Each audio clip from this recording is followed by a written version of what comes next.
পর্দায় অভিনয়ের পাশাপাশি ফ্যাশন স্টেটমেন্ট নিয়ে প্রায়ই আলোচনায় আসেন ঢাকাই চিত্রনায়িকা শবনম বুবলী। বিশেষ করে সামাজিক মাধ্যমে নিজেকে নান্দনিক রূপে মেলে ধরেন নায়িকা। এবারও তার ব্যতিক্রম ঘটল না। লাল পোশাকে এবার ভক্তদের নজর কাড়লেন নায়িকা। সম্প্রতি নিজের ফেসবুক পেজে কিছু ছবি শেয়ার করেছেন এই নায়িকা, যেখানে বুবলিকে দেখা গেছে একদমই ভিন্ন এক গ্ল্যামারাস লুকে।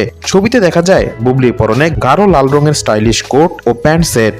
এর সাথে মাথায় যুক্ত করেছেন কালো রঙের একটি ভিনটেজ হেড, যাতে রয়েছে সাদা মুক্তার কাজ ও পালক। এছাড়াও বুবলির মেকআপ ও গয়নাতেও ছিল আভিজাত্যের ছোঁয়া। কানের দুল হিসেবে তিনি বেছে নেন বড় পাথরের লাল দুল।